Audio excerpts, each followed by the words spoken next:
Life is an adventure, right? Right?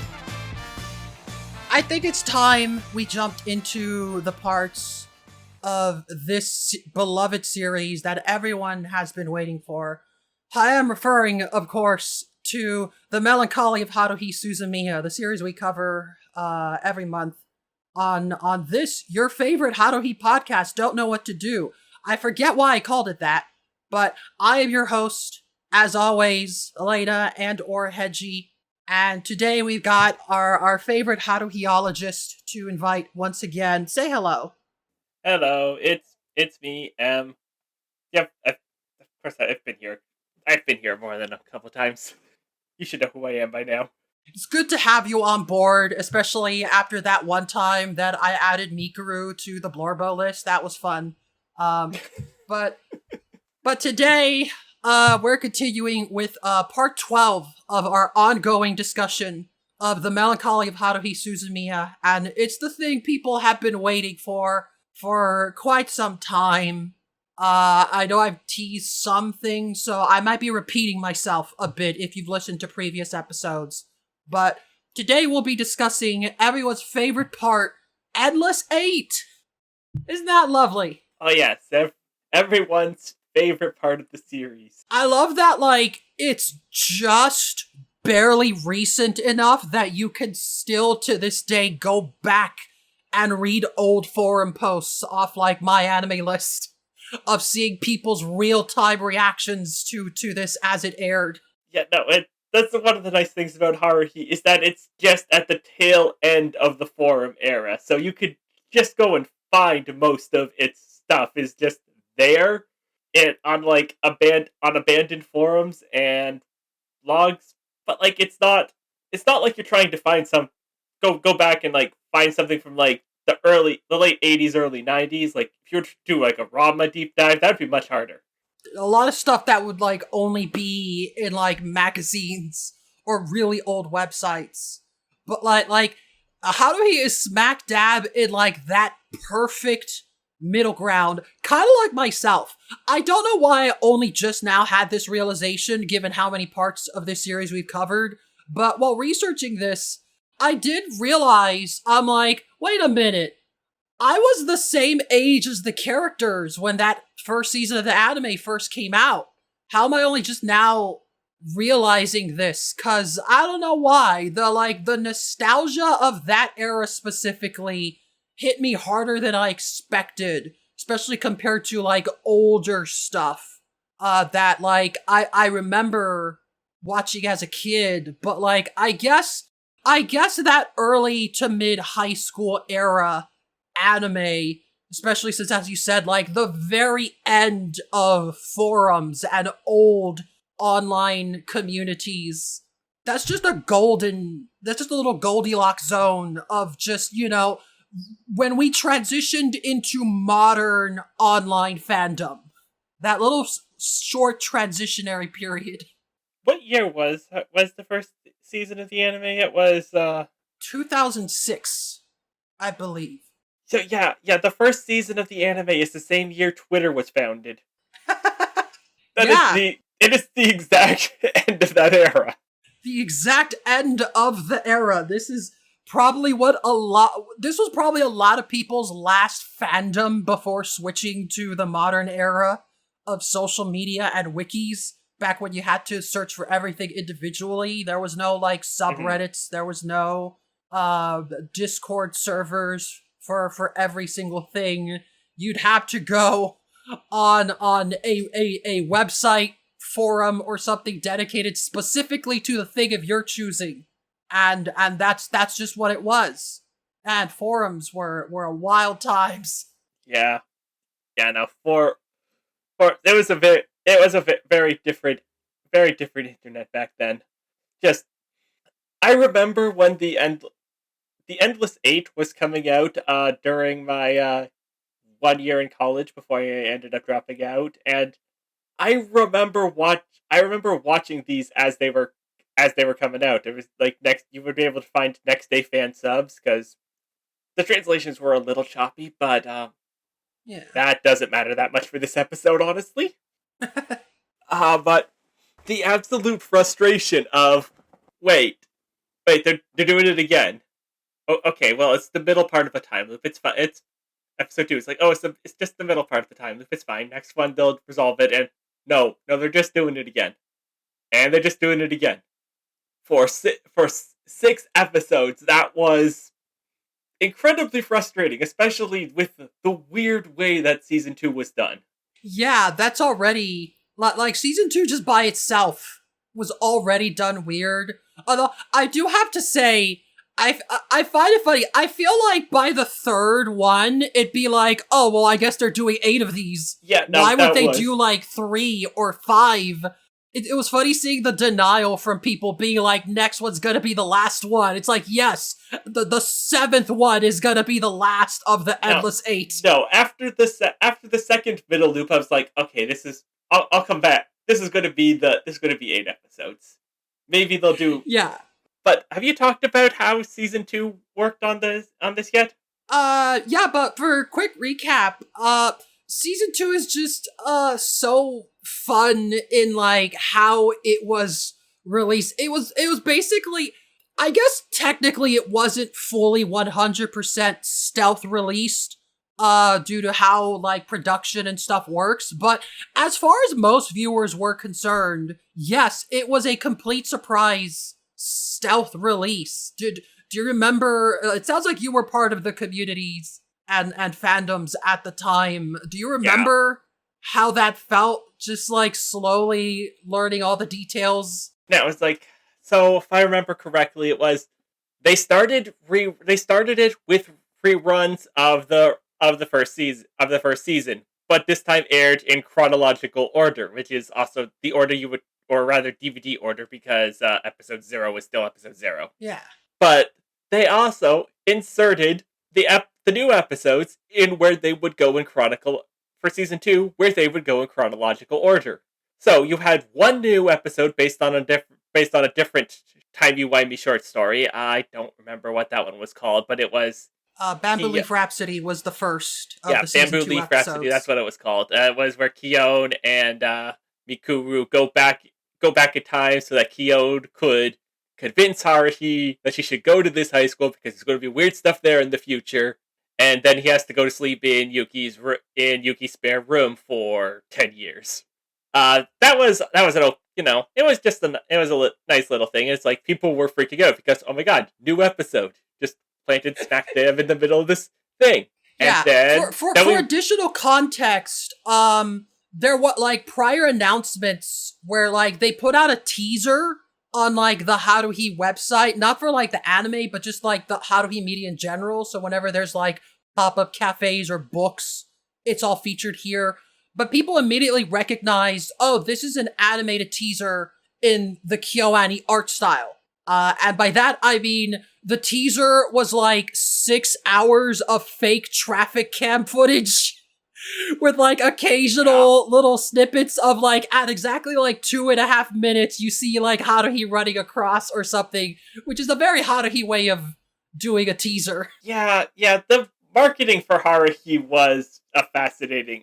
It was like very heavily like, we're going to do something very silly and like harmlessly trollish, but we're never going to do it's never going to be quite what you expect. Yeah, it's a series that refuses to be conveyed directly. There's always got to be some kind of twist, which is why I just kind of resent the default order becoming the chronological order, especially when you get into stuff like this, where some stuff separates season 1 and 2, some stuff integrates them together, because that's how the second season aired. Some stuff does or doesn't include season 0. So even the concept of, oh, it's all in chronological order still comes with multiple caveats. Yes. And, just talking about it, like, we are dealing with a time loop, and I think the episode in air quotes chronological order that comes after this, the murder mystery one,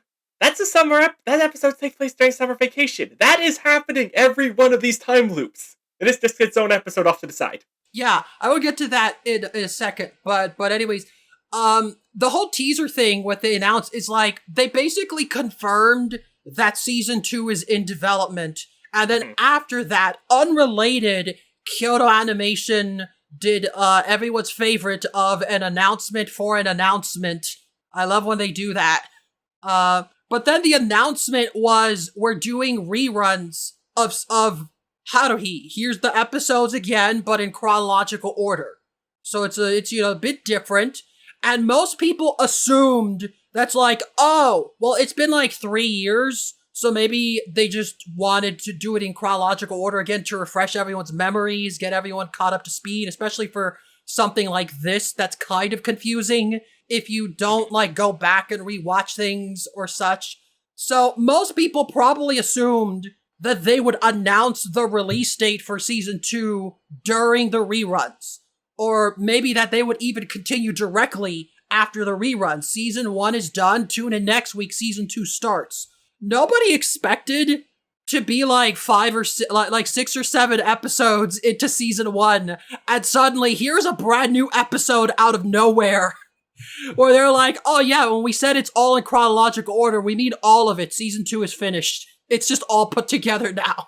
And people were like, okay, well that's their silly gimmick for this season 2. They're not going to do something silly like reanimate the same episode 8 times for, 8 of the 12 episodes. I think, to me, like, obviously Endless 8 has become a meme. But to me, I think the biggest shame is the fact that, with the exception of Bamboo Leaf Rhapsody, which is like separated but from the rest of the second season by like 2 episodes, all of the season 2 episodes are back-to-back chronologically. So the whole concept of season 2 episodes sprinkled in between season 1, it kind of didn't really pay off, because now it's more like, here's half of season 1, then the entirety of season 2, and then the second half of season 1. Just by coincidence, the stuff that they skipped from the first season just happens to be back-to-back already, so this weird order didn't really capitalize on that gimmick as well as it could have. And also, like, outside of Bamboo Leaf Rhapsody, everything that they adapted for season 2 is multi-parters. Yes. You got the 8 episodes of Endless 8, and I think it was, Size was 2 episodes, right? Yeah, Psy. Yeah. It was immediately after that. So, like, just the Lone Island Syndrome, the 2-parter, that was pretty much the only 2 things in between Bamboo Leaf Rhapsody and the rest of season 2. Mm-hmm. So, on the subject of Lone Island Syndrome, listeners of this show would know, through experience, that I love extremely subtle details that most people don't notice, but to me, that's the highlight of the series. In the very first Endless 8, and only the first one, because that's the one that features the most details of their regular hangouts before we have to insert other stuff in there, Koizumi does have a line acknowledging the little murder mystery summer vacation thing. He does acknowledge that they just got back from that. It just happened. And I find it interesting because, and again, most people, the default order has become chronological order, and yet very little people think about the timeline of events. Very little people think about the fact that, like, this story takes place almost immediately after a story where for, like, a solid 2 or 3 hours, Haruhi legitimately thought that she had accidentally killed someone. Yeah, well, I mean, that is the one thing that I would say is not good for in the Haruhi fandom, is that I don't think that a lot of them properly appreciated what Kono Annie was giving them, and people will tell you to skip, like, either all 8 episodes of Endless 8, or only watch the first and the last, or watch the first, one middle, and the last. Those people are all wrong, but that is generally what you're going to find if like somebody's talking about the show. They'll just tell you to skip these, and this is yes, it is frustrating if you're going to marathon it. It's a little frustrating. Don't do that. Yeah, don't do that. I had to do that for my notes, but don't do that. Especially since I think 6 and 7 are the weakest. I think they did that on purpose. I think they purposely made the last ones feel slowest and the sloggiest, and have the fewest interesting things about them, it almost feels intentional. They're like, okay, people have probably given up by now. We're going to we're not going to put as much work into these two. No, it feels, I don't think it's like not gonna bother, but more like they're intentionally feeding into the fact that the audience is feeling fatigued. Well, like, I'll get into this a bit, but like 4 and 5, I feel are the best by far. I think I agree with that. Yeah. Yeah, and then you get to 6, and that's the one that has the fewest unique things to it. Looking at my notes, 1 through 5, like my notes for each episode got longer and longer because I had more things to compare it to. And then episode 6, my notes were as long as the first one. Cause that one just doesn't do anything new. It mixes and matches some things, but like, there's very little of note in episode 6 in particular. And I don't like to assume that like, oh, they just couldn't think of anything or they ran out of ideas. I feel like that's intentional. Because, like, if you're going to have the most, like, bland, nothing episode where nothing new happens, don't put it at the start. Put it at the point where people are starting to feel fatigued, when they're starting to get the most frustrated. And then 7 starts to pick back up again, because it's like, okay, we're almost done. But 6, I feel, was the perfect number to really lead into how, like, nothing is happening anymore. Yeah. Okay. And also, there's the other thing about what the Endless 8 is that they want you to feel that tedium and fatigue of profit, because that's what Yuki feels. And that is her motivation going into the movie, which is coming out very shortly after season 2 ends. Yes, it came out like December of the same year. It came out February the next year. Or February the next year, right. It takes place during December, and therefore it's so weird, because I'm like, that's a Christmas movie. Every time I watch it, it's Christmas time. I've never not watched that film in December. But yeah. I am glad that you brought up the Nagato connection, because I hear that said all the time, that the purpose of Endless 8, or a purpose, is to help you understand her emotions and how that connects into Disappearance, which chronologically doesn't happen till like 4 months later, and there are multiple stories in between those, but those were all covered in the first season. So to viewers, it was immediate. But again, similar to the whole like, well, Haruhi just thought that they killed someone and her adventures went horribly awry, and then the very next week, she's like, hey guys, let's go to the pool. Let's watch a movie. You can maybe, once you look at the chronology, you can maybe start to see why Haruhi would suddenly have a very intense desire to just have normal fun, to a detriment. Yeah. And similarly, the chronology of like, okay, like everything leads to a character's development. I'm not saying that it's wrong to say that Endless 8 contributed to Nagato's character arc, which then resulted in the events of Disappearance. But I don't like how I never see anyone bring up the stories in between, or the fact that in universe, those stories are like 4 months apart. And like, people make it sound like she was just ruminating on Endless 8 for the entirety of those 4 months, until eventually she just spontaneously decided to do something drastic.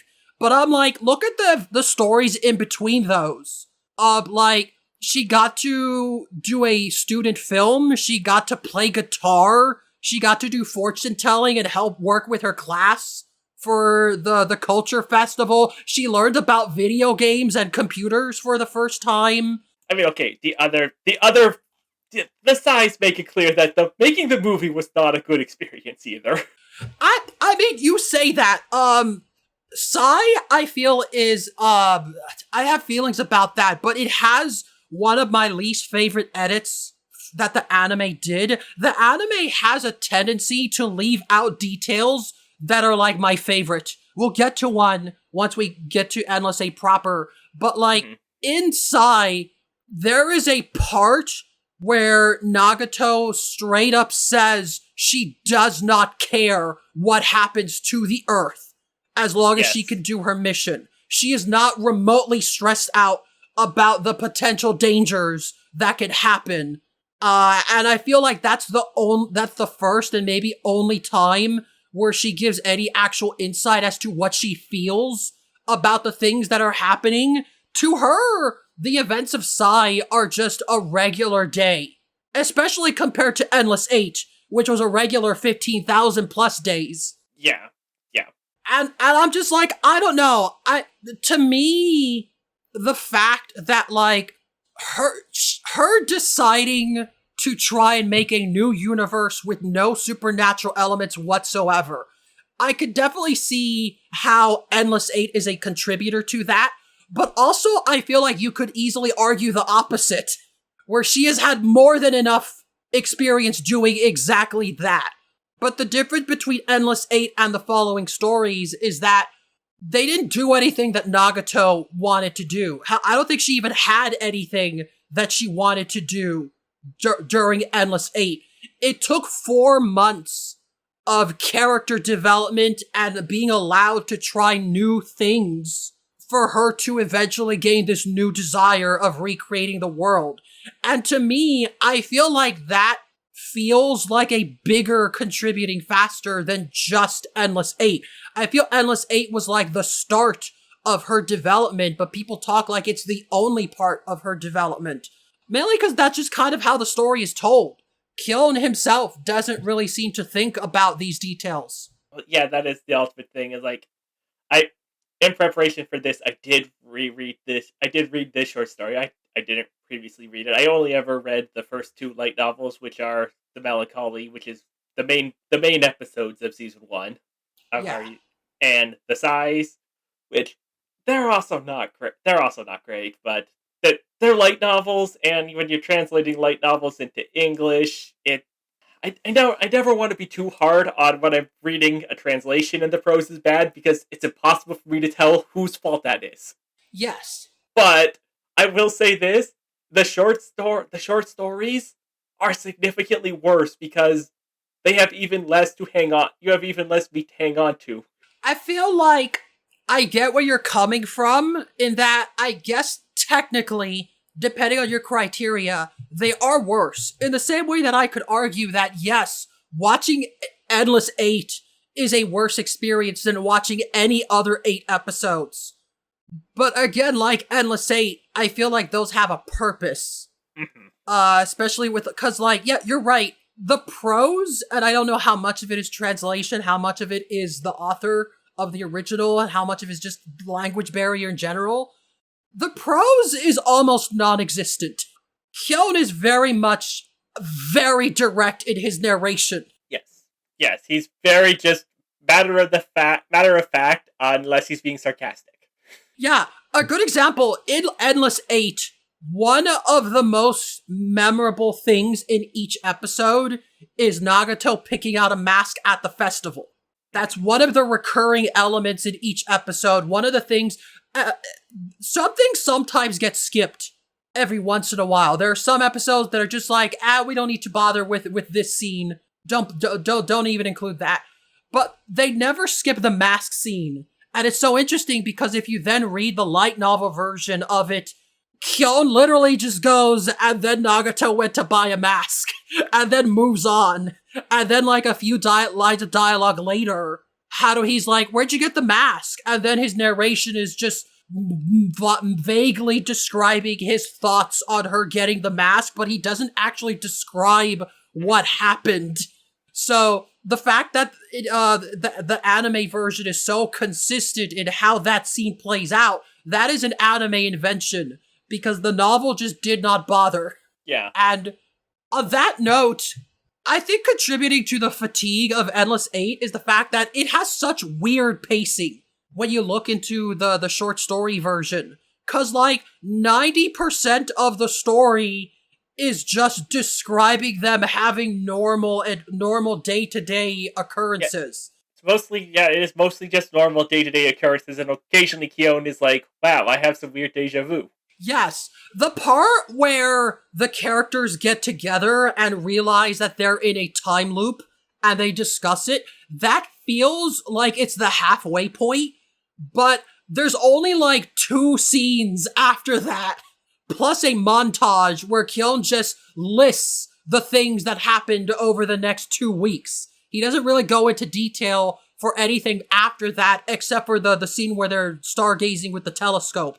Everything else is just part of a montage, and now suddenly we're at the end, which is just bizarre pacing, especially when you're watching the episodes, and again, that scene feels like the halfway point, but then you realize, oh, there's only like 5 minutes left to this episode. Yeah, there's... I don't know, I really do think, like, if someone wants to do wants to look at Haruhi stuff, it's worth reading, like, The Melancholy of Haruhi Suzumiya. That's worth reading. And The Size of Haruhi Suzumiya is...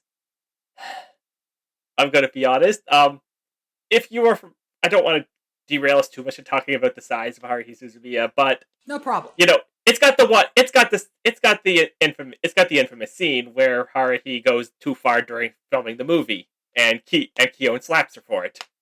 I think that there you've got moments in there where I think the novels do a very good job. And also you've got a reoccurring joke in The Size that didn't make it into the show because they couldn't pay for it.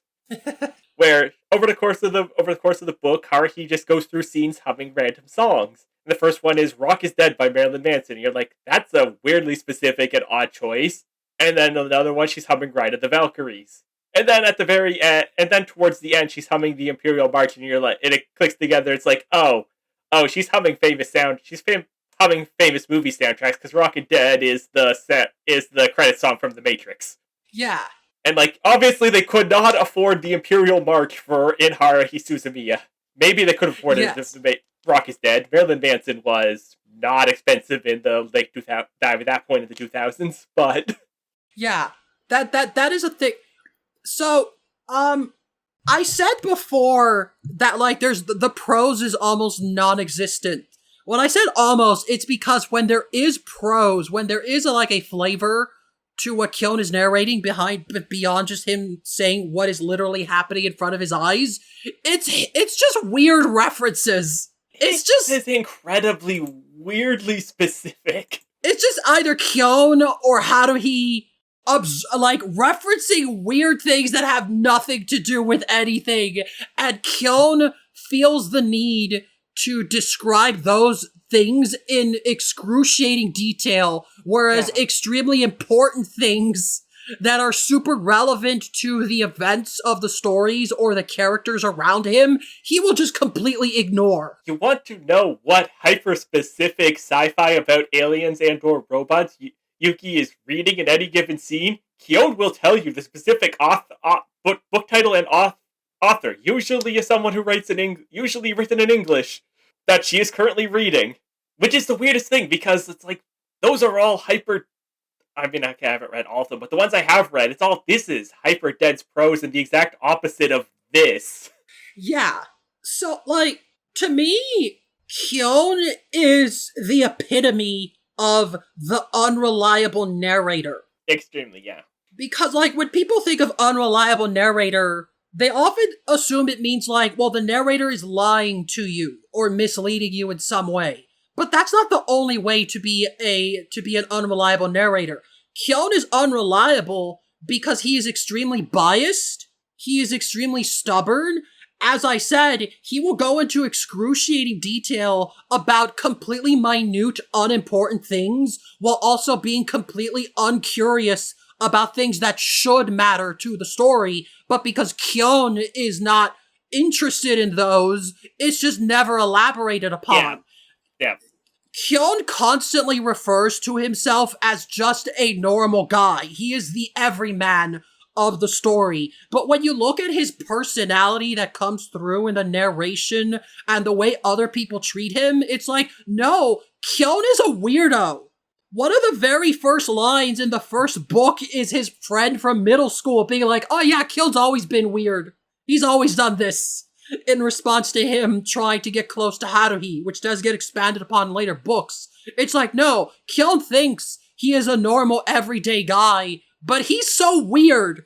And you feel that in his narration, it is clear that there's bias in his narration, and why I enjoy the books. Because yes, the prose is dry. Similar to Endless 8, the experience of reading those books is not always enjoyable. Especially towards the end, where I feel Nagara Tanigawa kind of got Kojima'd of just like, yeah, just do what you want, no need to edit this. And I'm like, I think he really needs an editor, guys. Don't just let him do whatever. But like, as dry as that prose is, it feels intentional. The fact that, like, Kyon's narration is not word of God. His character, his biases come through in all of the text. And the fact that you, the reader, can learn the same information through him that he is choosing to convey to the reader and come to completely different conclusions than him, that to me is a sign of this is interesting storytelling. To me, Haruhi, the Haruhi books are a good example of, like, it's not just what details you give, but what details you don't give that paints the story to the audience. And, like, that's ultimately what the series is functionally about, though. It's that both Kyon and Haruhi are the opposite of who they are professing to be. Yes. Haruhi wants a regular life, and is, like, doing this because she feels like she should be pursuing the strange and unusual, and Kyon is following her that despite professing that he really doesn't want to, because he wants that. Yeah. Again, I think almost killing a man was a turning point for Haruhi. I'm convinced that that was the purpose of that story, because, again, another detail from the books that the anime tossed out is Koizumi in the book version, when Kyon figures out the murder mystery that, it's not real, it's just a fake murder mystery thing, it's kind of basically a prank, nobody's actually dead. Koizumi is basically like, oh, well, you ruined the fun. He explained that he was going to have the dead guy waiting for them back at the pier, so he could be like, surprise! Haha, I'm still alive! And that would have been a fun little prank.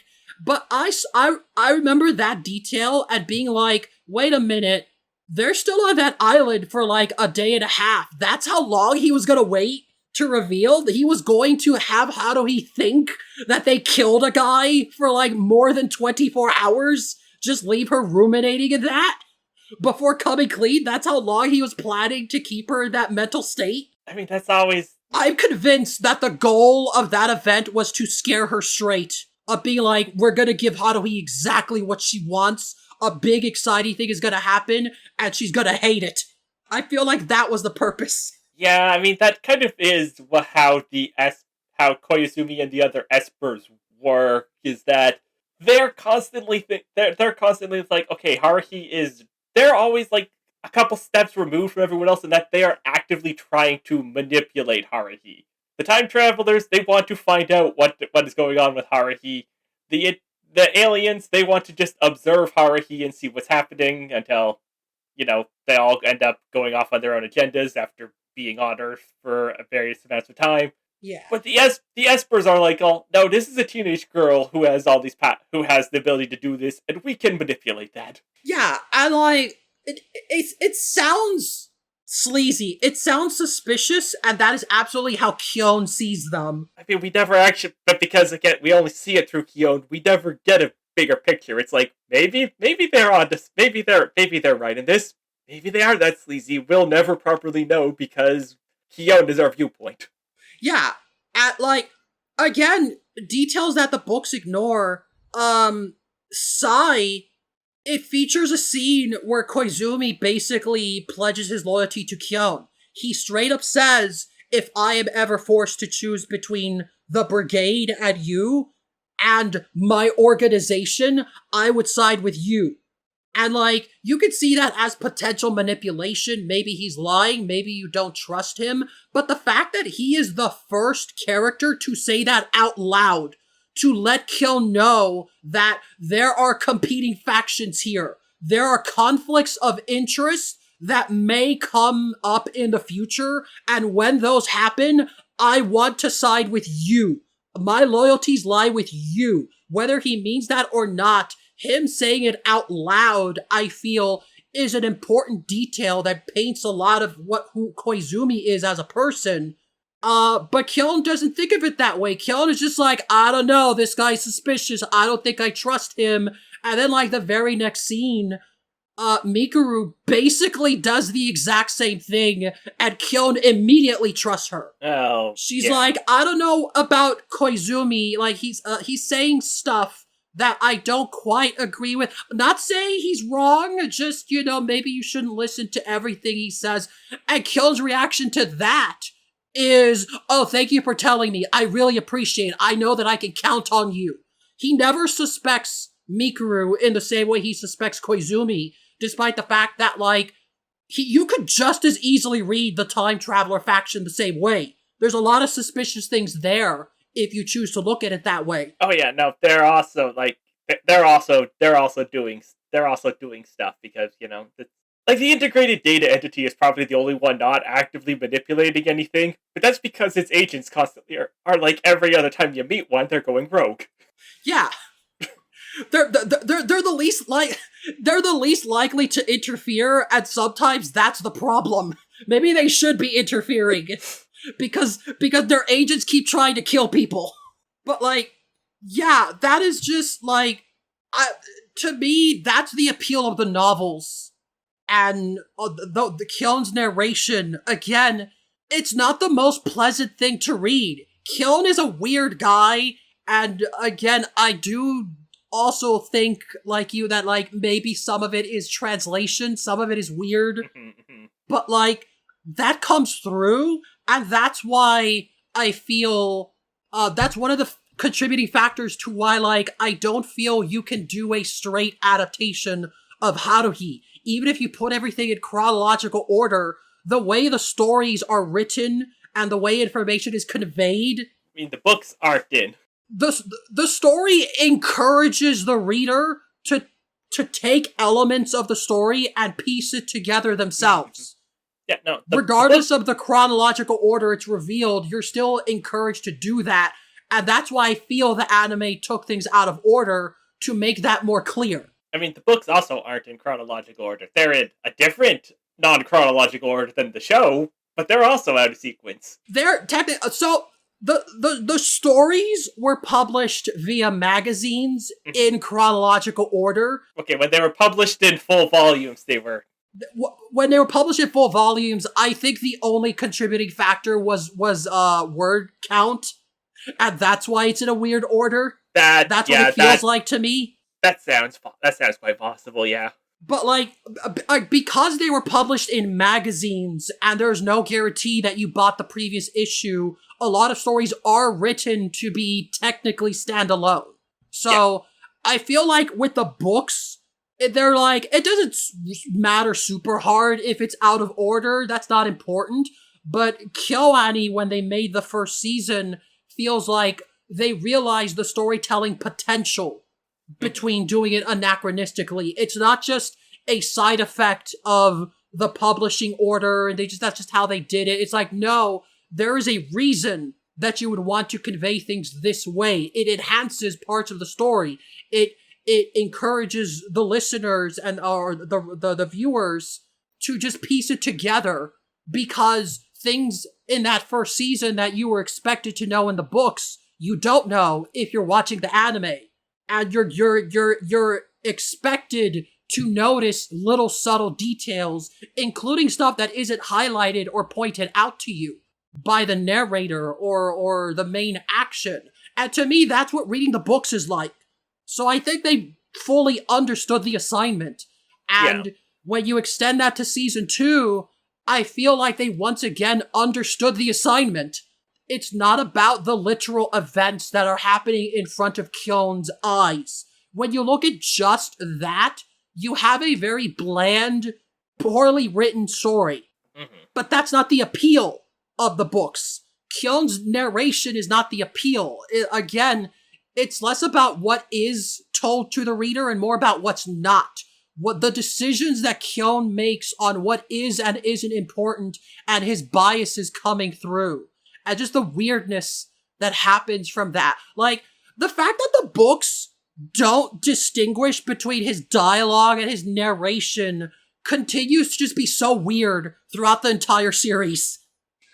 There is a part in one of the later books I love where Koizumi is like, do you remember what happened last weekend? And then we start the flashback of like 2 to 3 pages of Kyon narrating the last weekend, but he starts with like, he wakes up, he's getting breakfast, he is describing in excruciating detail how he and his sister got breakfast, right down to like how she uses the microwave, and eventually Koizumi is like, no, you can skip this part. And I love that joke, cause I'm like, wait, he was saying that out loud?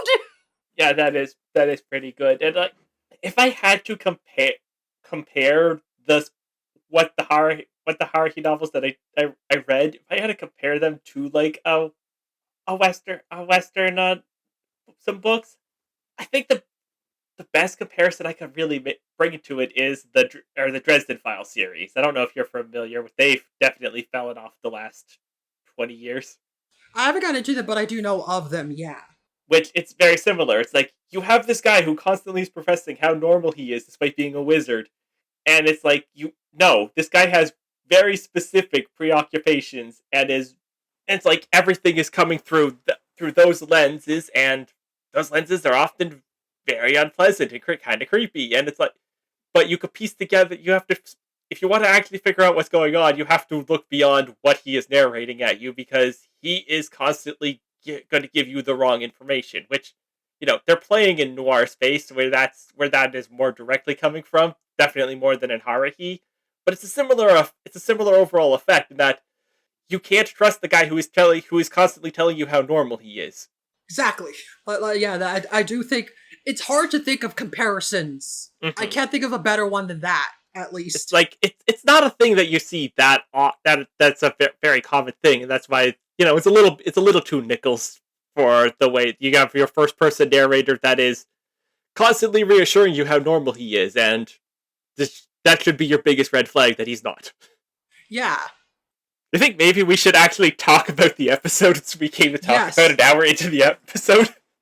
Yes. I'm trying to find a way to segue into that, but yeah, that works. So, I guess it's time to actually talk about Endless 8. And I guess the first thing I want to say is, like, I understand why we describe it this way. I do it too.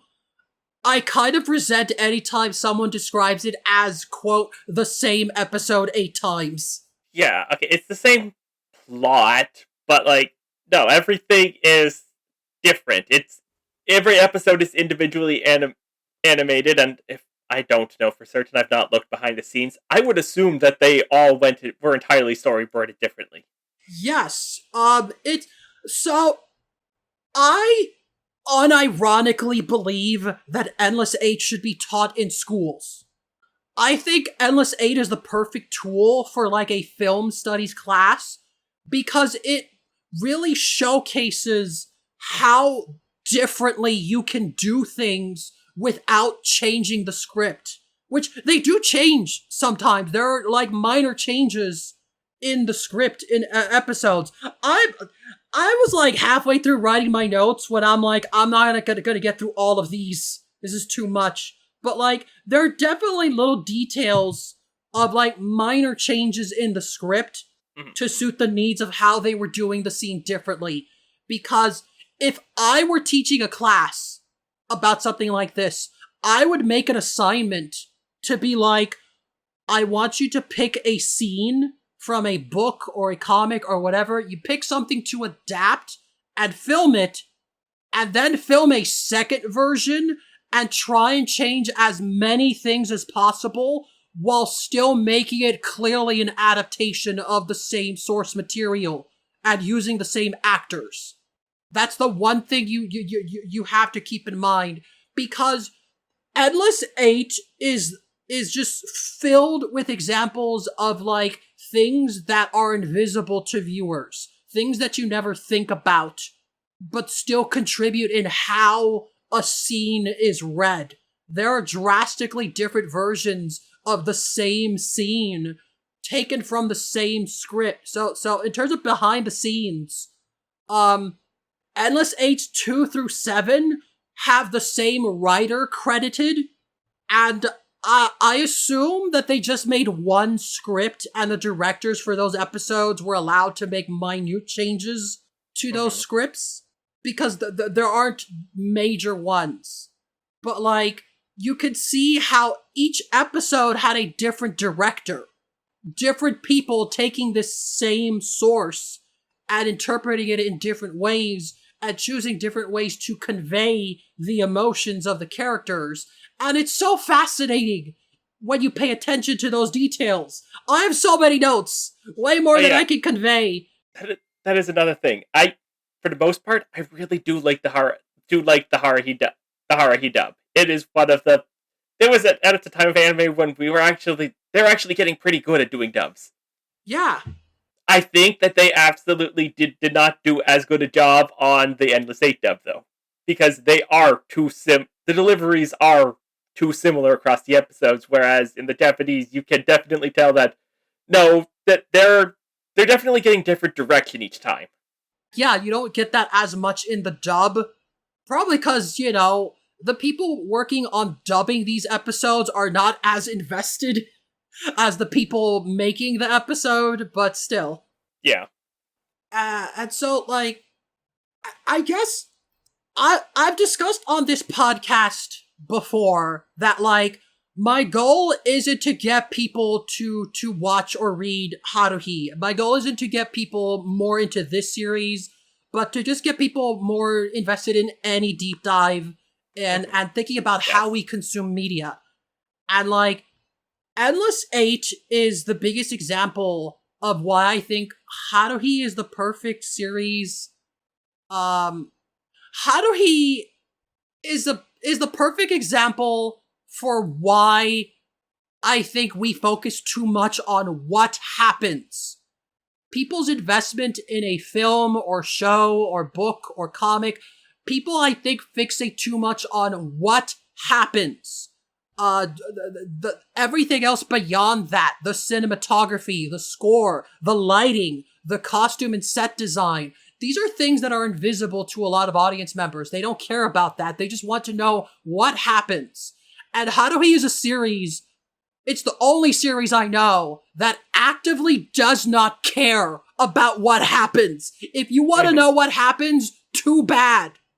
Piece it together yourself. That's one of those things. Like, when those are done good, they are done well, they're meant to disappear. You're not meant to notice them. It's like the reoccurring joke that anyone who's like serious about film will make about the best editing Oscar. That it's actually the worst because it's the one people will vote for, the one where they notice the editing. Yeah, I get that. Like, in the same way that, like, I get why when with the language and vocabulary we have, we very often say that it's the same 8 episodes, even though it's not. Because, like, if you care about those things, there is so much. It is so fascinating comparing little minor details so you could be like, why is the lighting in this episode so harsh? The sunset is so red in this version of the scene. The way the camera's framed on certain characters. There is one variant of the scene where Kyon feels compelled to ask how Nagato is doing, and she says she's fine, and he's like, oh, okay, and it just leaves awkwardly, like, why did I do that? There's one version of the scene where, like, he's running after her. He's like, Nagato, wait! And then the shot of her is tilted slightly downwards. She's viewed slightly from above. And I call that the protect her version of that scene. Because it's so hero-coded. It's coded in this, like, this poor girl, there's something wrong with her. Kyon senses that, but he doesn't know what the problem is. And the fact that the camera angle is reflective of that. She is seen from an angle that presents her as much smaller and vulnerable than she's usually depicted. And that's a decision that was made by the director. That's a decision that was made to convey a specific emotion that the other 7 versions of that scene don't. Yeah, definitely.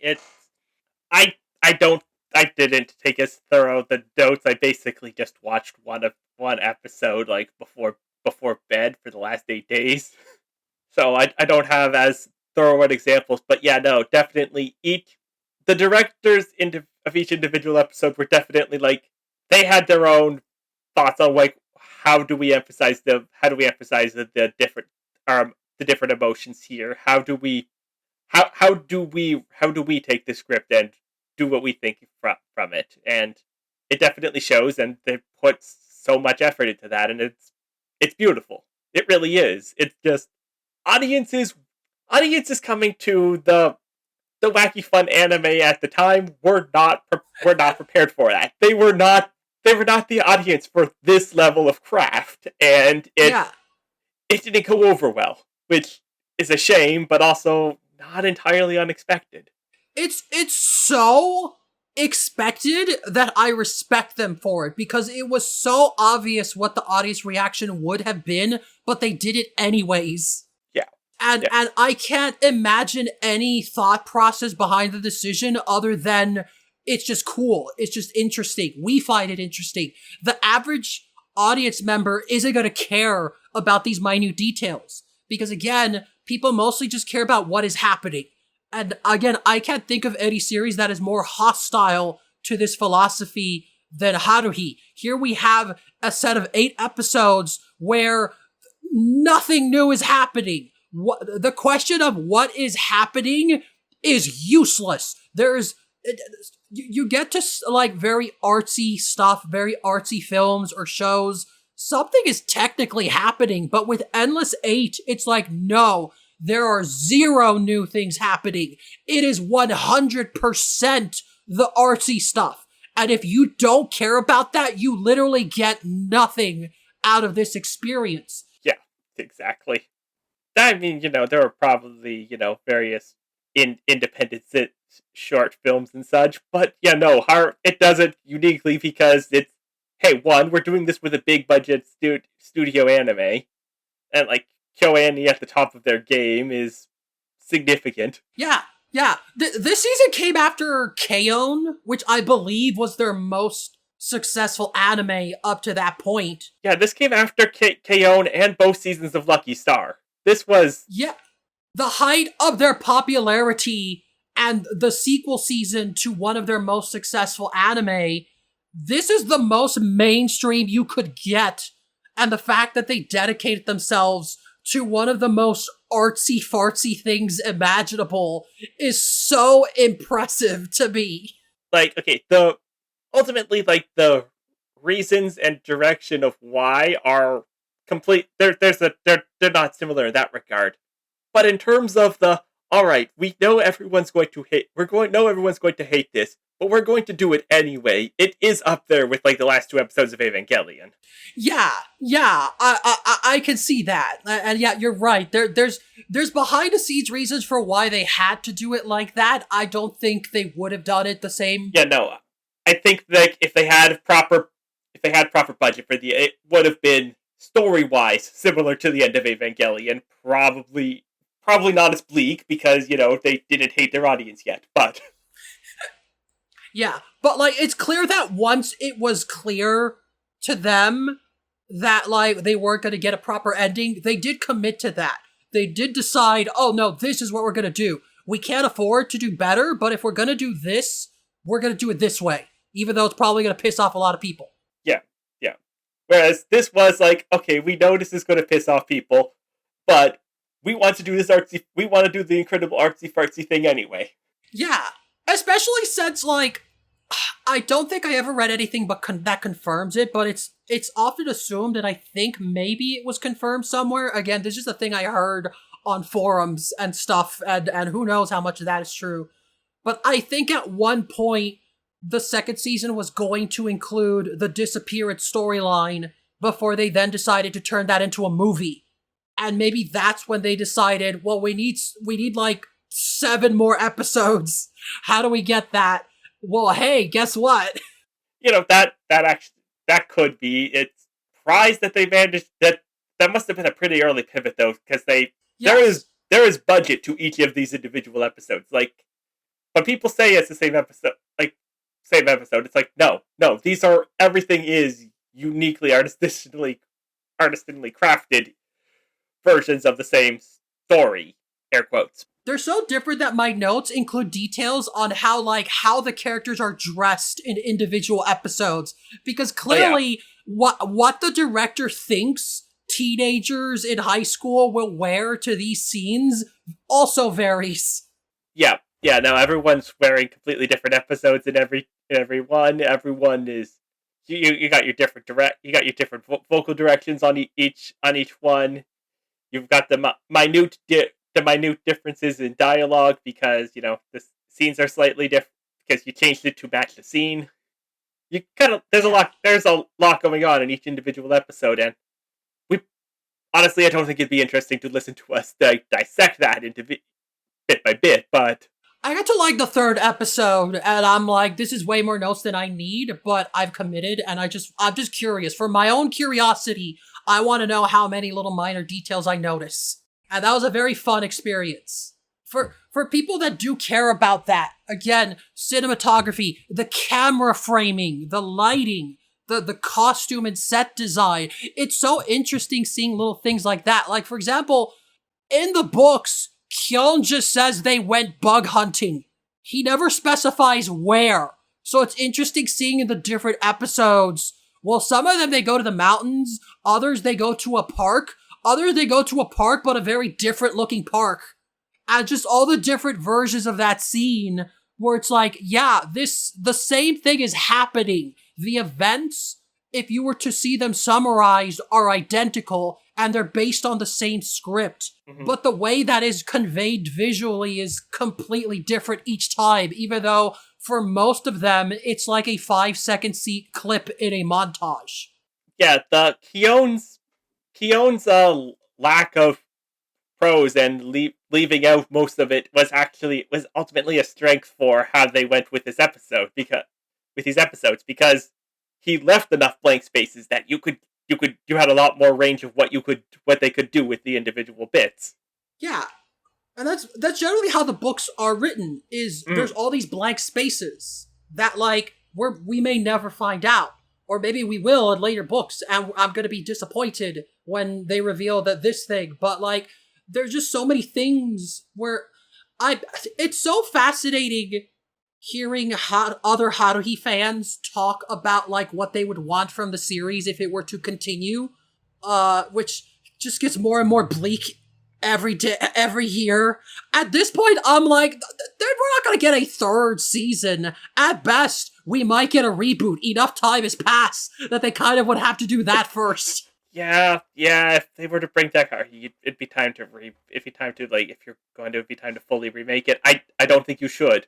I think Haruhi is very much encapsulated in the late 2000s that it is. That if you brought it back now, you would not get away with half of what they got away with, and 2, so much of the nature of what Haruhi is would end up changing because of with different perceptions.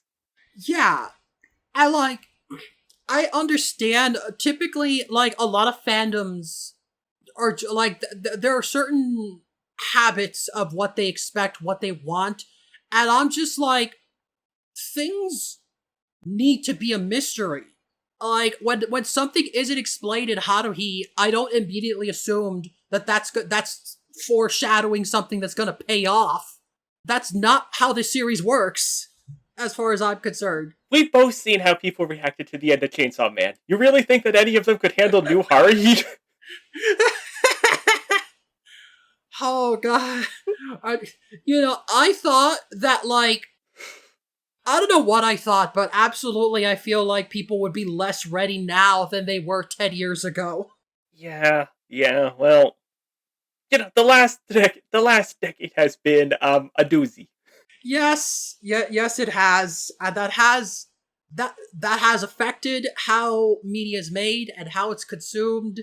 And it's just an entirely different world. And again, like, yeah, that anime came out at the tail. It felt like that's the end of the old internet that began in the 90s. That internet is gone now, and Haruhi was one of the last things to come out from that era before we switched into the modern era of the internet. I mean, let's just put it like this. You couldn't give Tumblr a Haruhi now. Tumblr would not be able to properly handle an unambiguously bisexual lead who is a woman who is sexually harassing other women. They would not. This would not be a thing that they'd be able to deal with. The internet was barely able to handle it in the 2000s. They definitely couldn't handle it now. Again, if all you care about is what is happening, then what is happening is, oh, that sucks. This character sucks. Why is she doing that? You have to actively care about things other than that. Otherwise, the series is not going to hold your hand. It's not going to if this isn't for you, the show is just going to look you in the eye and say, too bad. You have to do the homework. You have to dig in and find the value in this. And if all you care about is what happens, what is happening directly in front of the camera's eyes, and, like, the angle and framing of the camera don't matter to you, if stuff like the lighting and cinematography and themes don't matter to you, the series isn't gonna care. You could come out of this with nothing. Literally nothing.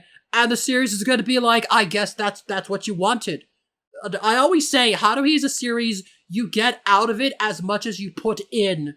And that always sounds so condescending. I've had people get upset at me for saying that, because it sounds like I'm basically saying, well, you just didn't get it. You're just not smart enough to get it. But that's not what I mean. I mean, literally, what you put in determines what you get out. The series is so flexible that, like, there is no guarantee what you're gonna get out of it. It is 100% reliant on what you go in with. And like, that makes it so hard to recommend. Yeah, it is a unique piece of work that, at the same time, is in conversation with everything else by doing whatever similar what things were doing at the time, but differently in a way that you couldn't just do it as it was before now. And if you tried to, I don't know what it would look like if you tried to do it in response to what's become of how shows are made now. Yeah, if we were to get any new Haruhi media, it would have to have something of note to it. You can't just do a straight adaptation. You have to do something weird and new with it. It requires so much more effort to adapt, which is why for years, like, even when it was just like, even when, like, Disappearance was brand new, I was like, we're probably not going to get anything more, because that's, like, the best stopping point for another several books. And they're not going to invest in, like, 2 more seasons of this. That's too expensive, that's too weird, that's too much work. You need to wait another 20 years, get someone who grew up watching the original Haruhi to make a Shin Haruhi. And then somewhere in the middle, and around the 10-year mark, make a spin-off based off a doujinshi that nobody likes and completely changes all the characters, thus making me wonder why you even care in the first place. It's so fascinating looking at the Haruhi fandom and stuff like that, where I'm like, what? You just want the face, don't you? You just want the character design. If you're willing to make alternate versions of this character that act nothing like their original, that remove everything that makes the series unique, then what's the point? What do you enjoy about this character if you've stripped everything? Just make a Miku. Yeah. You already have a Miku for that. Oh man, I wish we got more, like, I wish that we just committed to, like, treating Miku as an actress. Just have, like, 20 different anime with Miku playing a different character, but it's very obviously still Hatsune Miku. That would be very fun. That would be very fun. But yeah, just, that's what I feel about this series and how we consume media, and yeah, going back to Endless 8, it's just so fascinating how, like, I knew when we sat down to record, I was like, the us discussing, we're either gonna spend like 90% of the episode talking about other stuff and Endless 8 is gonna be a small part, or we're gonna spend like 2 hours talking about just Endless 8, and I'm not gonna have time to fit everything else I wanted to say. It's gonna be one of the two, because it's so hard to actually talk about Endless 8 specifically without doing what I did of just taking ridiculous amounts of notes and having so much to say. But like, again, just like Endless 8 itself, a lot of that isn't gonna matter to listeners sometimes. A lot of it is things that like you don't really pay attention to. When we actually break down like what happens in it, that part doesn't matter. So what is there to summarize? If you wanted to do that kind of thing, you'd have to like do like a commentary track as opposed to a separate podcast episode about it. You'd have to like do it bit by bit over the whole thing. I was tempted to just be like, we're just gonna cover Endless 8's parts 1 and 2 and something like that. But all the parts matter. Like you need to have knowledge of how the other 6 parts go to understand what makes parts 1 and 2 unique. The individual parts don't hold up as much on their own. It's as a part of like the cohesive 8, but yeah. And like again, I don't think it would be fun to listen to me go on about like each individual detail that I noticed. But like when you remove that, it's hard to really say. So I guess I don't know. What's your favorite scene in Endless 8? Let's just narrow it down to something. Because no matter which one you mention, I'm going to have something of note of like, well, in this episode, they did that scene this way, but they did it differently here, etc.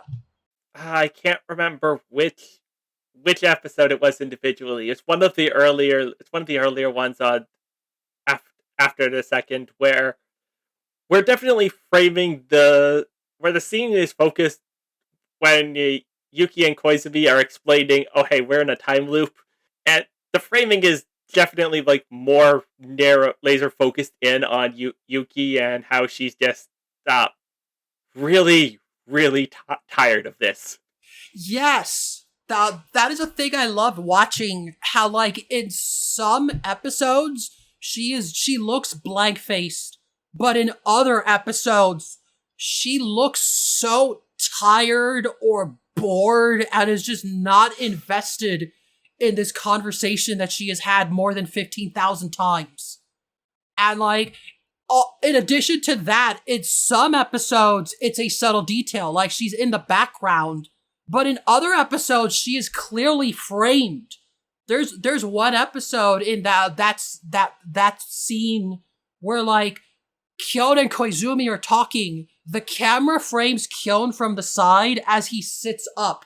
And as he sits up, suddenly Nagato is revealed in the background, just sort of staring off in the distance, like not paying attention at all. Just looking so nothing while this serious conversation is happening. And I love that framing. The way she comes into view while Kyon is having this serious conversation, and then you just see her perfectly framed in the shot. And like, oh, there she is. Oh, she's having a moment. That also reminds me of one other thing that I thought was interesting in how they adapted the episode. Because like, again, the short story, pretty bare bones, and it's just the final loop, so we don't get as much going on. But it's like, it's the time loop story. And the time traveler, Mikuru, is the one with the least going on in it. She's never she's never particularly a focus of anything happening. Like, yeah, okay, some of the shots you do get she is still the fan service girl, and still the one Kyon is vocally crushing on. So you get some, perfect male gay shots, but overall she's out of focus through the entire thing. Even though, like, it's like you'd think she'd be the one that you'd want to talk to about, hey, what do you know about time loops? This seems like a thing they should have told you before sending you back in time, and nope. Yes. Not even coming up. You would think that, but I guess Kyon didn't. So, the detail in all of Endless 8 that I find most fascinating is only in the short novel version. None of the anime adaptations include this detail. So, in the middle of the story, and again, it's not the middle, it's more like the 80% mark, Kyon gets a phone call, and it's Mikuru's phone, but Koizumi is on the phone, like, we need to talk, everyone gathering up, we have a problem. And then they all meet at the park, and they discuss the fact that they've discovered they're in a time loop. The thing that the anime downplays and ignores is the fact that Mikuru went to Koizumi, and they had an entire conversation, just the two of them, before it was decided to call the other two and have a meeting with all four of them.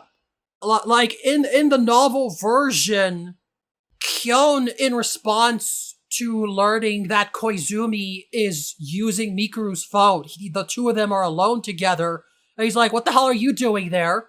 And, like, Koizumi has this line of, like, well, she couldn't come to you because, well, you know, that's not important. The point is, we need to meet up. I just got off the phone with Nagato.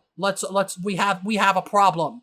That detail is left out in the anime version. It's just him being like, we need to meet up. Let's have a talk, which makes it sound more like the three of them were discussing and they just decided to bring in Kyon, of like, he should be here for this. Yeah.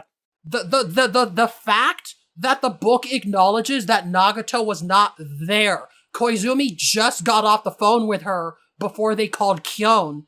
I think that's important. Modern Haruhi would have those three having their own group chat. Yeah, another reason they need to have the early 2000 flip phones. It has to be that way.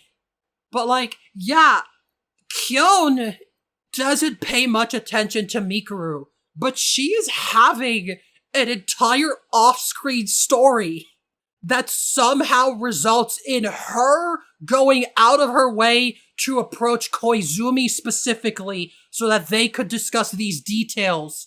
And it was Koizumi who then decided to call Kyon and Nagato. And I think that's so fascinating. And is one of the many examples of why, Kyon is so uncurious about the things that don't matter to him.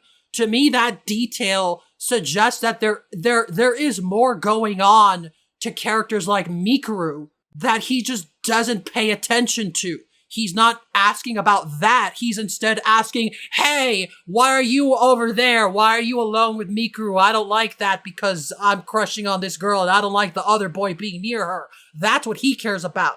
He doesn't care about whatever serious discussion about time travel she may have been having with him, or what led to her making some kind of discovery that necessitated going to Koizumi. There's clearly more going on there, but Kyon isn't interested in it, so we, the audience, never learn it. But it's still there. Even if the anime version downplayed that detail, there's clearly more going on with her on the time travel end of the story that we're just not privy to. That we don't get to see because Kyon doesn't care. And also because she's not allowed. Yeah, that's true. I think that's that scene when she explains things and half the things she says are just classified information while she is crying and distraught. I believe that's the first time in the series that they imply that her saying classified information is involuntary. That scene makes it sound like she can't say something that is classified. She is distraught. She is crying. She is trying to explain things, but half the words she says aren't coming out in a way that others can understand. It sounds like she's being censored. And I think that's also another interesting detail that Kyon doesn't really inquire or ask about. He's just like, I guess that's weird, and then immediately moves on. He just immediately concludes, I guess Mikuru isn't going to be able to tell us any useful information. Let me talk to Koizumi instead. And she just gets ignored. There is one version of that scene. I feel like the scene where they talk about the time loop has the most variations in how the scenes are handled. Mainly in how the characters are seated and talking to each other. There are some versions where Kyon and Koizumi step aside to have a private discussion, just the two of them. And there are others where all four of them are seated next to each other. There are some versions where it cuts, and then cuts back to them in different positions with drinks. to imply that they paused, or like that like there was an entire off-screen conversation. There's different variations. There is one version where Kyon and Koizumi are off to the side, and you can see in the background Nagato also got up and is just kind of standing at the edge staring at nothing, and Mikuru is is even further in the back, completely unmoved from the spot she started in, just like curled up in a fetal position, and nobody's even looking at her. Yeah. And like that version of that scene really makes you feel bad for her. The fact that she isn't even included in this conversation. And like, there's another version where similarly Kyon and Koizumi step aside, but you can see Nagato is sitting next to Mikuru, kind of looking at her, like she's watching over her, like making sure nothing happens. But in that other variation, they just left Mikuru. No one's concerned about her. They're just letting her deal with her problems by herself. And that sucks. And I love that they frame that. It's so fascinating. And again, an interesting take on that scene that none of the other 7 versions of it have. Or 6, since the first one didn't have it. I do wonder, that is one thing I do wonder about it is, like, why didn't they just start with them already in the loop? Why did they do the one first the loop? I think the short answer is there's just not enough time. Like, if you were to adapt every scene from the short story version, you can't fit that all into one episode, as evident by the fact that there is no episode that doesn't trim something. That's true, yeah. So that might also have been a factor of like, well, maybe we do like 2 loops. This is too long to be a 1-part episode, but it's not really important to be a 2-parter, and the second part will just be, how do we do this? So maybe that's where the idea of doing loops came from, where like the first episode establishes the unimportant events so that later episodes can just include them in a montage. Although it is interesting choosing how they handle those montages later on. For example, almost every version after the first includes a scene where Kyon asks Nagato why she didn't say anything sooner and tries to talk to her about that. And like, every version of that scene takes place at the batting cages, except for one, where one version has them have that conversation during the test of courage, which in every other episode was just a single shot in a montage. And I don't think that particularly means anything. I just think, oh, that's interesting. That's interesting that the director of this episode decided to move that conversation to this scene that is otherwise ignored in all the other versions because it's just part of a montage. Because even in the book, the last like week and a half, Kyon just kind of lists the stuff they do. He doesn't really go into detail. So the anime version just does a montage, but it's neat that one of them decided, hey, this scene is a good opportunity for Kyon and Nagato to be alone and have this conversation. I don't know. I love little tiny details. This series is made for me because of that. Yeah. But yeah, it is interesting. The parts that Kyon doesn't pay attention to, like, I have way too many thoughts into how I think time travel works in this series.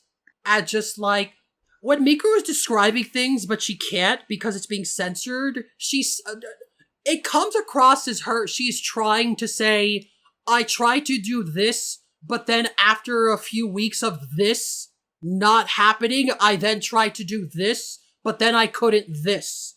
Those are the things that get censored. But it sounds like something was supposed to happen. The thing that tipped her off that there is something wrong is the fact that, like, something she expected to happen that she's not allowed to discuss didn't happen. And then upon investigating that, realized that something that she should be able to do, she was unable to do. It makes it sound like she's just cut off from the future. And she didn't notice right away until she started suspecting that something went wrong and tried to contact her future and couldn't. But because she can't, it's all classified information, she can't convey that properly. But like, again, going into the fact that she went out of her way to approach Koizumi, of all people, of all the people to go to when she's having a problem, she goes to him. And I'm like, oh, to me, that tells me that, like, if she's isolated in the past with no contact to the future, the person she considers most reliable is Koizumi. She thought he would be the most likely to help. Yeah. Yeah, which, that has implications. Yeah, especially with, like, later parts of the story, but, like, of the books, but, like, yeah, those are the details Kyon doesn't pay attention to, but we, the audience, can. We can notice them and be frustrated that Kyon isn't asking questions, that Kyon isn't describing things in even further detail. We can be frustrated when we see that version where the characters just leave Mikuru in the corner to cry and nobody's even looking at her. Because I bet there could be interesting information if they just talked to her. But again, there are other versions where, like, they are all talking in a group. They are all sitting next to each other. And the exact opposite of that version where they're ignoring her, there's a version where I think my favorite version of that scene, Kyon and Koizumi step away to have their conversation. And then the audio of their conversation plays while we cut to footage of them coming back and seeing that there's these two guys who found Mikuru and Nagato, and they just have to shoo them away, because, like, oh, there's a crying girl here, what's going on? It's like, no, guys, it's fine, we're okay. And then the next scene, they're all having drinks. And I like that version because it shows visually that there's more to their conversation than what was written in the novel. We see that time passed in between scenes, enough for them to get drinks. And I like that. I also like that the establishing shot to show time passing is Mikuru taking a sip, and she looks a lot calmer. She's not crying anymore. She's just sort of holding on to her drink a little intensely, but she seems to be a bit more relaxed. And I like that version and how it implies that Kyon and Koizumi left to get drinks for Mikuru to calm her down. And it's working. She looks a lot calmer by the end of the scene. She's just listening rather than moping in the corner. And I like that. Again, two completely different interpretations of the same source material. In one version, they are going out of their way to include Mikuru, and in the other version, they are neglecting her, and we feel bad for her. And both feel believable. Yeah, well, I mean, that is also the thing. It's like, because everything is through the limited perception of Kyon, and Kyon doesn't really care about how the other members relate to each other.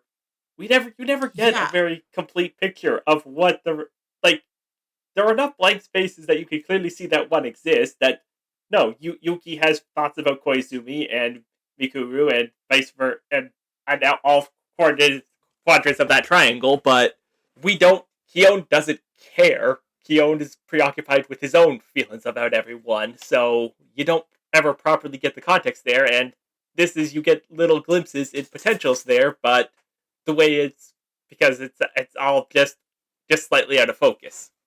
Yeah. Kyon is absolutely the type to only care about things in terms of how they relate to him.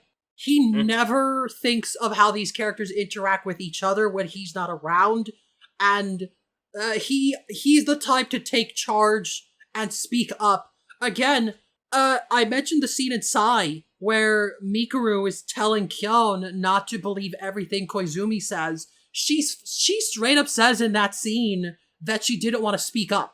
Like, that conversation that they had, it was mostly just Kyon and Koizumi talking, and Mikuru clearly had thoughts that she wanted to vocalize, but she waits until she and Kyon are alone for her to bring them up. And again, someone could read that as suspicious. You could read that as manipulative. I don't think that's the case, but, like, there's nothing proving that she's telling the truth or that she has good intentions. But either way, Kyon never suspects her of that, because to him, that's the sweet innocent girl that he needs to protect. And anything else about, like, how she views Koizumi and vice versa does not register to him. He doesn't think about them beyond just how these characters interact with him. Yeah, So, like, yeah, that scene definitely, I think, is one of the most interesting in all seven versions of it they do because of how differently it's done. But yeah, there are other just minor details in the scenes. I guess last thing to bring up is so how do you feel about summer homework? I mean, I understand that that's a thing in Japan because their summer vacation is like the 2 week is like a couple. It's like a 2 week break in the middle of the year. It's closer to our what we have for winter break, and that's the end of their year. We don't like, yeah, that just doesn't exist here, and I have no context. Yeah. Well, I meant more in relation to the story because like that's the final thing that resolves. Yeah, that's the final issue. thing that resolves it, and like I like it. It's interesting in that it presents that Haruhi was aware that Kyon hadn't done his homework the whole time. Well, she had to be aware enough to make to repeat it because he's not done his homework. I don't think she wanted homework. It's more that like there was something missing. Honestly, I feel like the biggest problem, the reason the loop happened, is because they left Haruhi alone for one day. They left her alone with one day, and that's more than enough time for her to subconsciously feel like, no, we could have done this, we could have done that. Oh man, we didn't have time to do this. I wish we did more of that. Like, leaving her alone with her thoughts is maybe the worst thing you could do to her in the state of mind that she's in. And so, I feel like the homework is more just giving her something to do. That is also a good read. I personally like the read that she is aware that it is specifically about Kyon's homework and that this is something she is doing for him. But no one else is in a place to properly recognize or appreciate that until the very end. Well, every variation, including the first one, points out the homework where Kyon asks her about it, and she's like, "What? That's super easy. I finished it in like 3 days. Are you not done?" And like at the very end, Koizumi's explanation is that Haruhi just never even considered the fact that other people can't just do all of their homework overnight like it's nothing. To Haruhi, the homework was a non-issue. It doesn't matter. Why are you asking? Like, she acts confused when Kyon asks her about the homework. She's like, I already finished that. What do you mean? It was super easy. Like, that's her perspective. She didn't consider the possibility that other people, even smart people like Koizumi, would not have had time to finish all their homework while running around with her. And like, I feel this is part of Haruhi's development as a character. I feel like Endless 8 and the stopping of the loop is her thinking about other people in a way she never has before. But like, again, the previous story chronologically, she just wanted a fun adventure, and then a dead body appears. And then it turns out it was just a prank. Oh, that's funny. But also, she did spend again, the problem was leaving her alone with her thoughts. They just left her in her room for multiple hours thinking that they had accidentally killed a man. And I think that's the issue. Oh no! Oh, is it okay?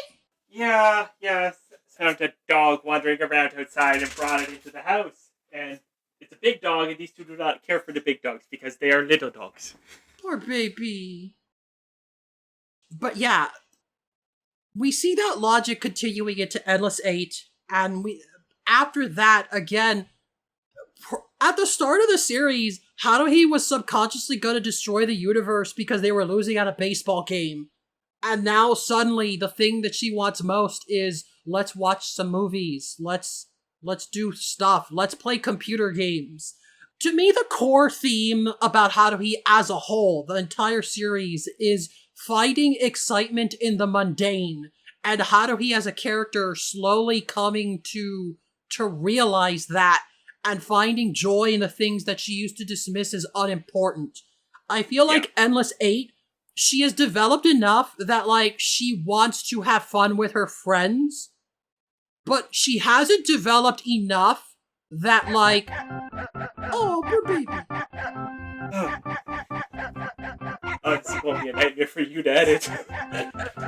No worries. Okay, we just want to wrap this is not going to stop anytime soon. Yeah, I'll try and get through this quickly. Haruhi has developed to the point where she wants to have fun with her friends. She wants to do these mundane things that she would otherwise not care about. But I don't think she's developed enough to really let the homework problem sink in. She isn't thinking about Kyon and the others' day-to-day life. She isn't again, similar to Kyon, he only sees people in terms of how they relate to him.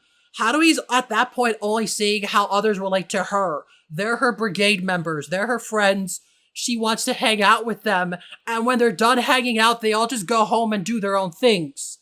And for her, doing her own things doesn't involve stressing out over homework, so she doesn't even consider that the others might.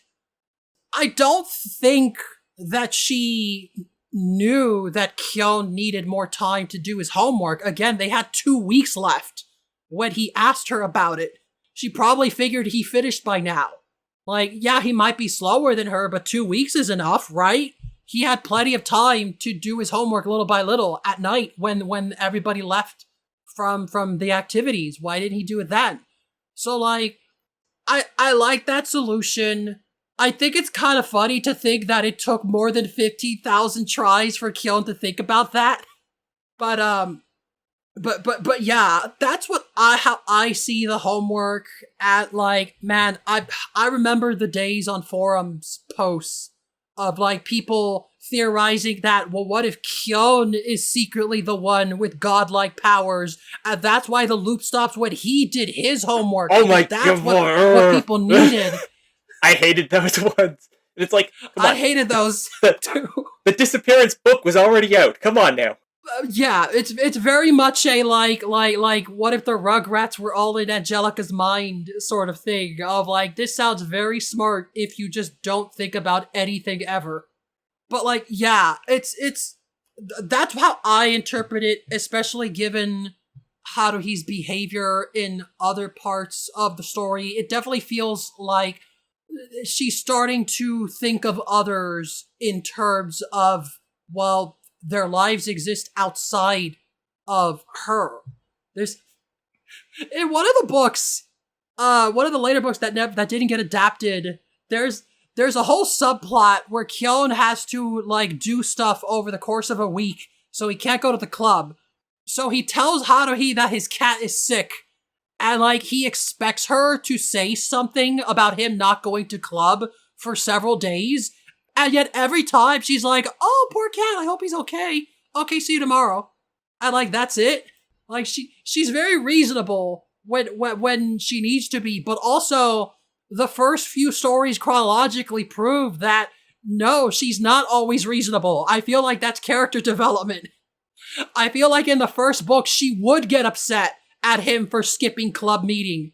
If he were to just not show up on the second or third day of the year, and be like, well, my cat is sick. She's like, who cares? You have to come to club. I think that's the difference in her character over time. Yeah, it's Haruhi manages to have the development that Kyon never properly does, to look at the other members as people.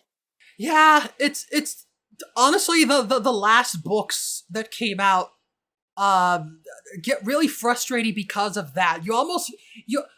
I kind of like how in the most recent, new book, there have been other books since then, but they're mostly, compiling stuff that were published disparately across other sources. They're not new, but, the last new book, Koizumi comes across as way more sassy. You get the impression that he's starting to get frustrated with Kyon refusing to develop as a person. He's, The infamous, IW scene in Endless 8.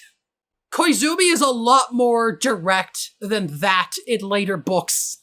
He becomes a lot more clear in his shipping tendencies.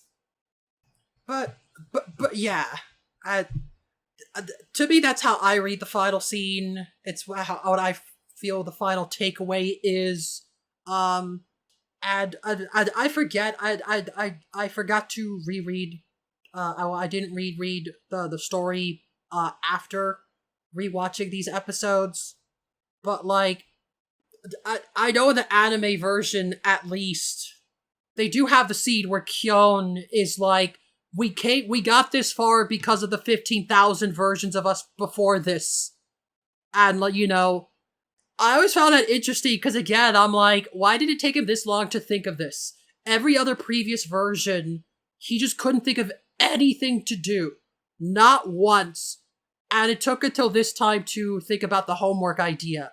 And I just find that fascinating because it makes it seem like the homework is important. But again, I feel like if he had came up with anything for the group to do, it would have worked. It didn't need to be homework, but it's just interesting. And also noteworthy in that, like, I think this also develops Kyon a little bit. Because the logic of, well, let's spend the last day together, let's do one last activity. He couldn't think of any other activity to do because he wasn't really thinking about Haruhi as a person. He was thinking about it as, like, we need to control her, we need to stop her. And it wasn't until he stopped and went, all right, I have to finish my homework. Hey, Koizumi, did you finish yours? Having to think about the relationships between the other characters as teenagers was the solution. And I think that also shows a little bit of development on his part, because again, he wasn't really thinking about Haruhi beyond just, well, she already finished her homework, she finished the list, there's nothing she wants. Oh well, I failed.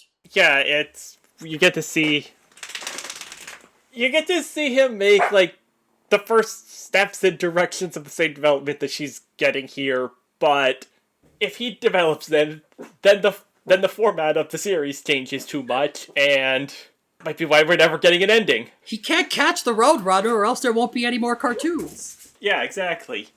That might be why the ending, why the last book never is going to come, because how do you square it to how do you square your character fundamentally becoming a different person and without upsetting everyone? Because, you don't want to end your books on something that upsetting. Yeah, that's why I think Disappearance is a good stopping point, and why I think the Surprise novel is the second good stopping point. And I'm not looking forward to anything that continues past that, because it's clear that the author he's in his George R.R. Martin phase of like, well, now what? Like, there's all these little details that he could flesh out, but, like, they're not necessary. And if you do flesh them out, that's going to require multiple books to set up a new arc. Like, this far in, the series has had, like, 2 major arcs and 2 major stopping points. I'm scared of continuing past that, because now we're kind of at the stopping point with just vague ideas of where we could continue past that. But once we start, like, it's gonna suck if we don't finish. You'll get stuck in the Oda. One Piece is going into its last thing for like the last 15 years. Yeah, exactly. And so, like, yeah, I definitely feel like there are things we're just not meant to know, and obviously Kyon is not too concerned about a lot of the details he's unaware about. He's uncurious. And I feel like we should learn to be uncurious at times too. Maybe not as much as him, but there are just certain details that, like, well, we can't learn it all. We're not going to learn how all these factions work. On the note of things Kyo never notices, and like Koizumi and Mikuru, in that final scene in the anime when they're all doing homework at Kyon's house, Koizumi and Mikuru are in the corner together. And it looks like Mikuru is tutoring Koizumi. She's like pointing at his textbook and saying stuff. We don't know what their conversation is, but we see them talking to each other in their own corner separately, while Kyon is at his desk, and like Nagato is on the bed reading, and Haruhi's playing video games with Kyon's sister. I think it's interesting that none of these characters are interacting with each other except for Koizumi and Mikuru. They're doing homework together. But it makes sense that she'd be like tutoring in that, because she is in theory a year ahead of them.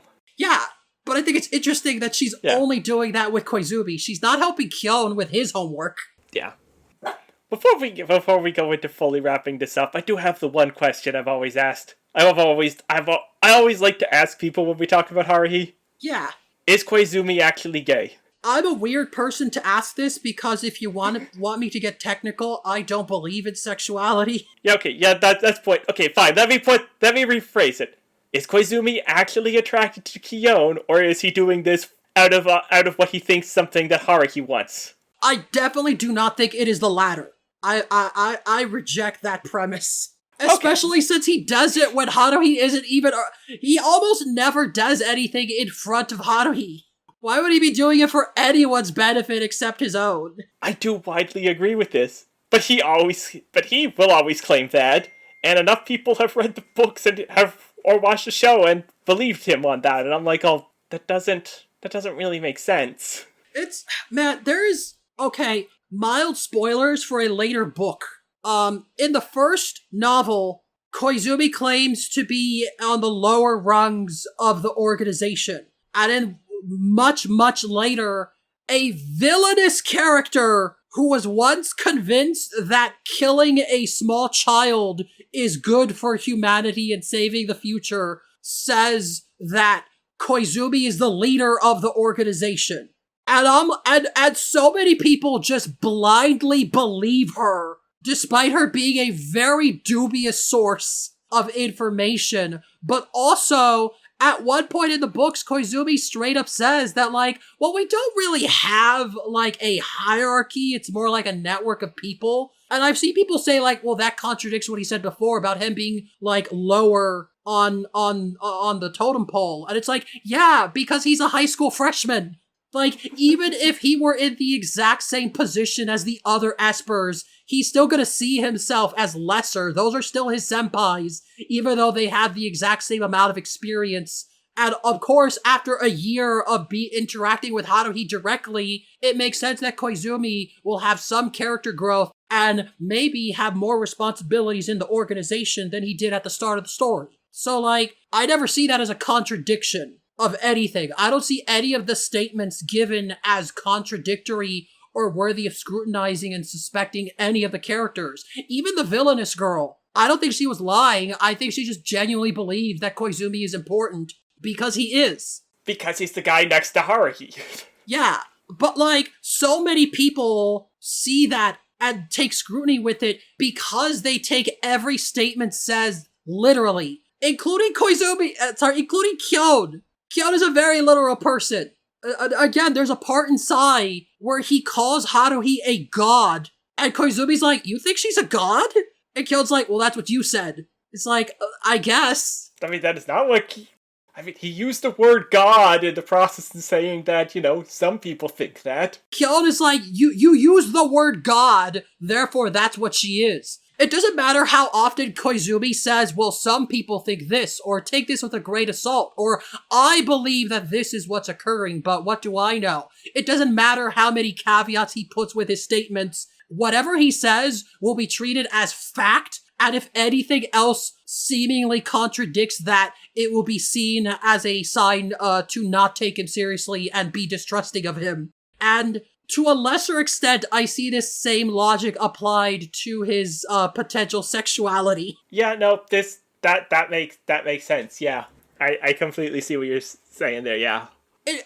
As far as I'm concerned, Koizumi very clearly likes Haruhi. He's very close to her. He can literally sense her emotions. I feel like that would have a strong impact on him. And he is very clearly close to and loyal to Kyon. Again, you could interpret the things he says as potential trickery, but I will always fixate on the fact that out of all the brigade members, he is the first and only member to explicitly tell Kyon that he is willing to betray his own faction for the brigade and for Kyon.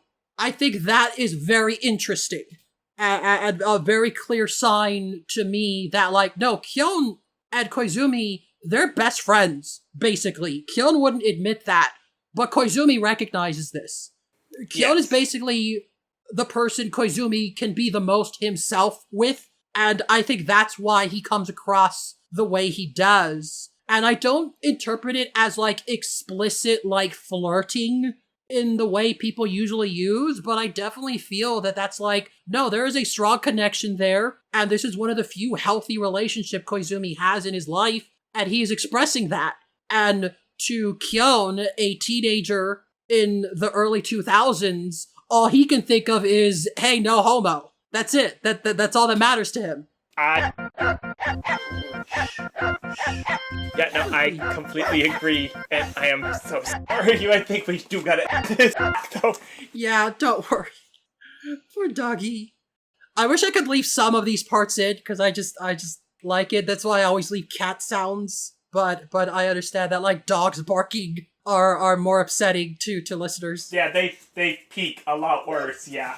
Alternatively, I could give myself more work and just put in, like, little cartoon dog effects. But yeah, I suppose it's a good place to wrap up. Haruhi is just, again, I unironically feel it should be taught in schools. I unironically feel that there are so many lessons to learn in terms of making art, in terms of, like, the things that people don't pay attention to, but are still important. And Endless 8 just really showcases how extremely minor details that nobody's gonna think about can drastically affect how your scene is interpreted. What the audience feels is important, and you can't just ignore that. If you just adapt what is directly on a script, you're leaving too many things out of your control. But you can do things for that. And just, it is my favorite example. It is my favorite go-to. I love discussing it, and I hate that it is impossible to recommend it to anyone without feeling like you're giving them homework. They have to do the homework for this to end, and that's just how it is. And it's why, like, no matter how many times I see people, like, I get upset knowing that there are people who watch, like, the first 2 episodes of the anime and are like, this girl sucks. She's just sexually harassing this other girl. She's bossing the guy around. Why does anyone like this? And they just fall off. And I'm like, I don't like that. I feel there's a lot that you are missing, but I can't blame you for having that takeaway because, again, absolutely, you take out what you put in. And I can't expect people to put in more than they're willing. I can't expect people to do all this extra homework. That's not fair at all. People shouldn't have to do that, but unfortunately they do for a series like this. So I can't recommend it. That's just how it is. It is deceptively dense for what it looks like. In that most other anime of this sort, you could just walk in. You wouldn't need to have that level of follow through and see everything, but this one, it's partially because of, like, how it plays with the format, you kinda do. Yeah, and that's just it. And who knows if we'll ever get more Haruhi material. Again, I secretly hope that the books don't continue because there's no guarantee that will finish if we do. But in terms of, like, future adaptations, who knows? I just hope that we get interesting things. I once pitched a stupid idea of, like, what if we get, like, a live action version that downplays all of the supernatural elements and just makes it look visually boring but play into the drama? That would be so different. I bet people would hate it. Therefore, that's what I want. I wonder if that's what it felt like to work at KyoAni. I don't know. I think you make a live... I would approach a live action one. I would try and make it look as much like the early 2000s, when the 2000s and when they first relaunched Doctor Who. Try and make it look as much like that. Nothing looks real, but it doesn't look not real either. Everything just kind of is off. Yeah. For the record, on my list of notes, I gave each episode a nickname, and my favorite of the Endless Eights is episode 4, which I've titled The Unnerving Episode, because that's the one where everything is just slightly off. There's so many weird things in that one. There's so much, like, that's the one that has the weird music during this one scene that I can't describe, but it's just bizarre. And I like that one because of how subtle it is. It's not overtly weird. Everything is just slightly off. That's why I called it the unnerving episode. Yeah. I think that if you really wanted to try and have, like, just a piece of Haruhi, the Endless Eight would be an interesting one to try and watch these 8 episodes. I feel like you could still get something out of them, like, maybe not, like, the whole thing, but, like, more so than if you tried to piece off any other block of episodes, I think. If Endless 8 is the only piece of Haruhi media you consume, it would have to be from that context I gave of, like, you are a film study student and your professor has given you an assignment about cinematography and lighting and such, and adapting the same story different ways. You have to not care about the rest of the series if you were to look at it that way. I still think it would be more interesting than to say, look at it the way the DVDs were packaged, and a lot of people try to tell you is that, just buy the first 2, which are the Melancholy parts 1 through 5. Like, don't do that. Don't do that. Yeah, it's so interesting how, like, chronologically, the author wrote that story as a standalone story, start to finish, and then he wrote the next one chronologically. He did not write that with the intention of it being presented in any other way, but it just feels weird to not watch the anime version without the rest of the first season in the middle of those episodes, to me. It feels like it was made for that somehow, even though it very clearly wasn't. I do think it was very funny is that the first release of the DVDs for North America, they had the English, they had like the same episode order as the Japanese ones, but they also had the chronological orders in exclusively subtitles, which meant if you wanted, you could get the almost the entire show on one DVD, and then people got mad, and then people were reverse importing it to Japan to get those ones because it's most of the season on one DVD. Yeah, the whole seasonal releases. There's a history there. Who knows? Yeah. Maybe in a future episode of this Haruhi podcast, we could talk about the various DVD releases and the confusion thereof. But for now, I believe that's enough for Endless 8.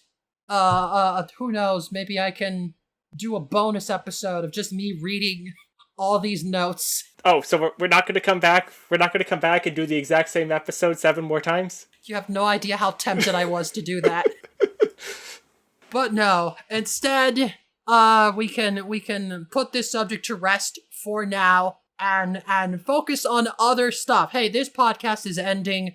You're gonna stop hearing my voice and M's soon enough. But hey, where else can people find one of those 2 voices, and maybe sometimes the other? You can find me as a regular guest on our friend Pixel Business show Rankatron 5000, where we re-rank all of the games Pixel has played to completion and based on arbitrary randomly determined criteria. You may or may not be able to find me on Emma Feely at bluesky.social because at the time of recording that account got hacked and suspended, and I'm working on recovering it. Hopefully you'll be able to find me there, but yeah, hopefully that should be. Search it if it exists. It's me. Otherwise, it's It's okay. There's other episodes we can get. If you have to make a new one, we can plug that instead. But hopefully it should be good by the time this goes up.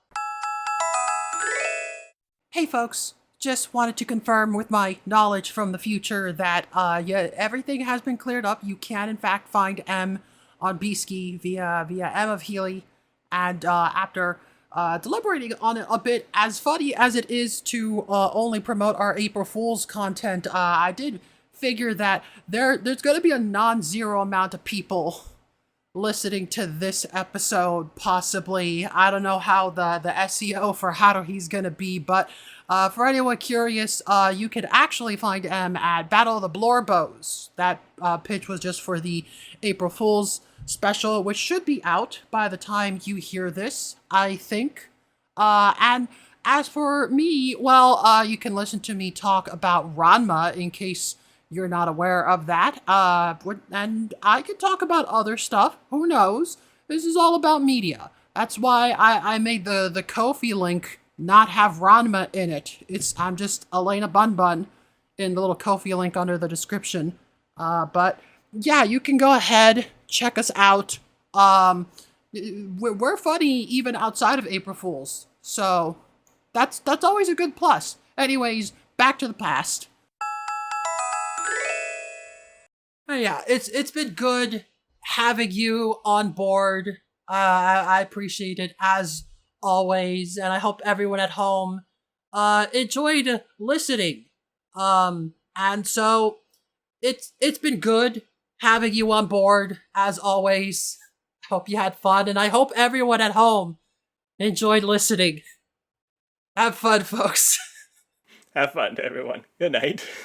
Yay.